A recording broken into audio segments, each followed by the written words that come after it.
This is Democracy Now!, democracynow.org, The War and Peace Report. I'm Amy Goodman. More than 300 protesters, mostly women, were arrested on Thursday during a massive sit-in Capitol Hill against Supreme Court nominee Brett Kavanaugh, who's been accused of sexual assault and misconduct by multiple women. The Senate's planning to hold a key procedural vote on his confirmation this morning at 10:30 a.m. Eastern. This comes just one day after senators were given their first chance to see the FBI's new investigation into Kavanaugh. Democratic Senator Jeff Merkley of Oregon blasted the FBI probe as a horrific cover-up Thursday. A final vote on Kavanaugh's confirmation is expected on Saturday. The decision rests on 4 senators who have not yet announced how they will vote. Republican Senators Susan Collins of Maine, Jeff Flake of Arizona, and Lisa Murkowski of Alaska, as well as Democrat Joe Manchin of West Virginia. On Thursday, Democratic Senator Heidi Heitkamp of North Dakota announced she will vote against Kavanaugh. Opposition to Kavanaugh is growing across the country. Former Supreme Court Justice John Paul Stevens, a lifelong Republican, said Kavanaugh does not belong on the high court following his partisan remarks during last week's hearing. The editorial boards of The Washington Post and The New York Times also came out against Kavanaugh. This marks the first time The Washington Post has opposed a Supreme Court nominee in over 30 years. The last was Robert Bork in 1987. Meanwhile, Judge Kavanaugh himself has published an unprecedented op-ed piece in the Wall Street Journal defending himself. In the column, he vowed to be an independent, impartial judge, but admitted he said a few things last week he should not have said.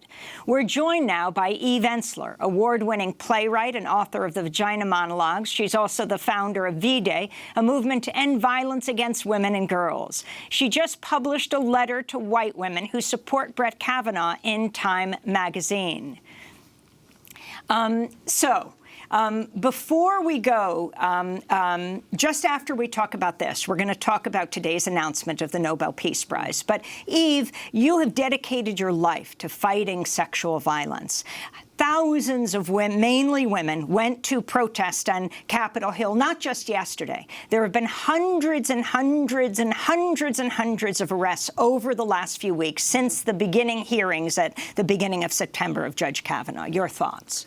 Well, I think we're in the middle of a gender war. I think Trump has essentially declared a war, and I think the fact that all of this, I was just listening to the speed at which this is all being done, the language that they're talking about, plowing it through, ramming it through, getting it through, it all feels like this culture of rape, that we're doing things so quickly that no one has time to think or breathe or see or feel. And I think what's happened, and I'm hearing from many, many activists and survivors throughout the country, women are outraged, women are in trauma, women feel like what has happened to them, their experiences, their bodies, their histories, their stories are not being taken seriously, that this is a decimating experience, but it's also an experience that is bringing women to rage and to react. And I feel like if the Senate moves forward with Brett Kavanaugh and is not listening in the same way that Orrin Hatch yesterday dismissed that group of women and told them to grow up, to a group of survivors who were asking him to look at them. Let's go to that clip. This was Thursday, and once again, as happened with Jeff Flake, women saw a senator going to an elevator. This one was Utah Senator Orrin Hatch, and they came up to him at the elevator. Why aren't you brave enough to talk to us and exchange it with us? Don't you wave your hand at me. I wave my hand at you. When you grow up, I'll be like, when I grow up, we grow up. How dare you talk to women that way? How dare you that first? How dare you? He says, grow up, and then waves at them as the elevator door closes, as they say, how dare you? The level of patronization, the level of absolute dismissal and indifference. I mean, we are seeing, and the way that the Republicans, in the true crying rapist trope, have reversed this and made themselves the victim is really quite astonishing. Fascinatingly, North Dakota Democrat Heidi Heitkamp, she and Joe Manchin were considered the Democrats that might vote for Judge Kavanaugh. She was interviewed on local television in North Dakota, and this is what she said. This isn't a political decision. If this were a political decision for me, I certainly would be deciding this the other way. You know, there's an old saying, history will judge you, but most importantly, you'll judge yourself. And that's really what I'm saying. I can't get up in the morning and look at the life experience that I've had and say yes to Judge Kavanaugh. She actually came close to tears as she said this may not be politically expedient. She's in a very tough race with a Republican, but she said she could not, given her own background, vote for Judge Kavanaugh. Well, thank God a woman listened to her deepest voice. I mean, we know that 1 out of 3 women in the world will be beaten or raped. We know that thousands, millions of survivors across this country are feeling that they are not being believed, that they are not being listened to, that their concerns are not being taken seriously. This, after years and years and years of work, it feels like something that is just totally unacceptable. You have written so many books, the most recent in the body of the world.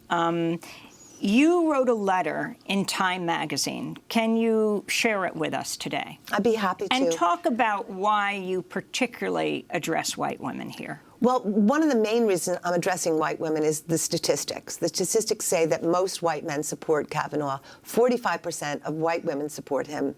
30% of Hispanic women and 11% of African-American women. I mean, the number in African-Americans, something like more than 80% of African-Americans are opposed to Judge Kavanaugh. Yes, that's right. And only 11% believe, are supporting him. So I, again, was astonished by this. And I just went into my soul, and I felt like I wanted to reach out to those women to talk to them. So I wrote them this letter. Dear white women who support Brett Kavanaugh, last night, when I saw Donald Trump mock Dr. Christine Blasey Ford, I couldn't help focusing on the women behind him who cheered and laughed. I felt like I was falling into a familiar nightmare. It compelled me to reach out to you. When I was a child, my father sexually abused and beat me. My mother did not protect me. She sided with my father, just like these women sided with Donald Trump. And I understand why. She sided with him because he was the breadwinner. She sided with him because of her need to survive. She sided with him because the reality of what was happening in front of her was so terrible, it was easier not to see. She sided with him because she was brought up never to question a man. She was taught to serve men and make them happy. She was trained not to believe women. It was only much later, after my father died, that she was able to acknowledge the truth of my childhood and to ask for my forgiveness. It was only then too late that she was able to see how she had sacrificed her daughter for security and comfort. She used those words, I was her sacrifice. Some people, when they look at this video of women laughing at Dr. Ford, will see callousness. I see distancing. I see denial. I've worked on ending violence against women for 20 years. I have traveled this country many times. I have sat with women of all ages and political persuasions. I remember the first performance of my play, The Vagina Monologues, in Oklahoma City, when the women, half the women in the audience, came up after to tell me they had been raped or abused. Most of them whispered it to me, and often I was the first and only person they had told. Until that moment, they had found a way to normalize it, expect it, accept it, deny it. I don't believe you want to choose your sons and your husbands over your daughters. I don't believe you want the pain that was inflicted on us, inflicted on future generations. I know the risk many of you take coming out to say you believe a woman over a man. It means you might then have to recognize and believe your own experience. If 1 out of 3 women in the world have been raped or beaten, it must mean some of you have had this experience. To believe in other women means having to touch into the pain and fear and sorrow and rage of your own experience. And that feels unbearable sometimes. I know because it took me years to come out of my own denial and to break with my perpetrator, my father. To speak the truth that risks upending the comfort of my very carefully constructed life.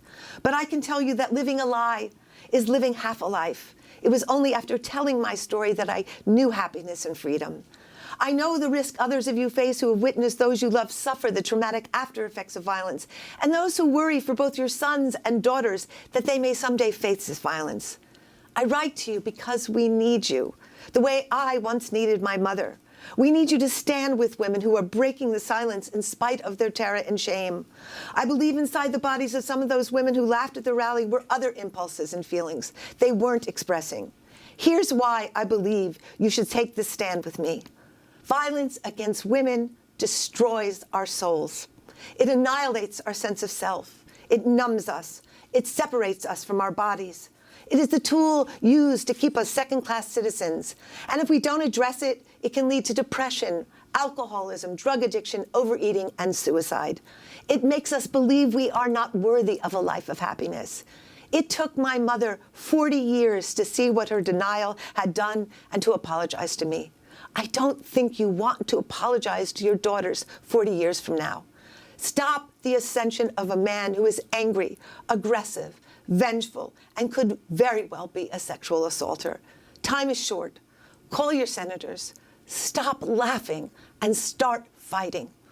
With all my love, Eve. Eve Ensler, award-winning playwright and author of the Vagina Monologues and so much more, founder of V-Day.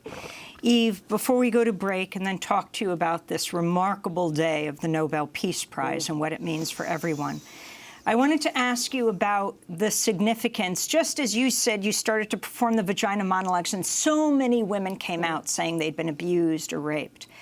This week and these last weeks, so many women have spoken out about their sexual assaults against them for the first time. It's as if the whole country is suffering from PTSD. And I want to say to all those survivors, your pain matters. Your experience matters. What you've been through matters. The trauma that you have faced matters. And that there are many of us supporting you, loving you, holding you as you try to heal from this experience. That mass of conglomerate, patriarchal, misogynist white men do not reflect so many people in this country. The Senate Judiciary Committee, the Republicans on it are all white men, and there has never been one Republican woman on the Senate Judiciary Committee in all of U.S. history. And I think the fact that 55% of the GOP has said that a person being a sexual assaulter shouldn't prevent them from being on the Supreme Court is an indication of how entrenched, how deeply entrenched sexual violence and misogyny is in the Republican Party. When we come back, the Nobel Peace Prize goes to two people, one man and one woman, who Eve Ensler has worked with, fighting sexual violence. Stay with us.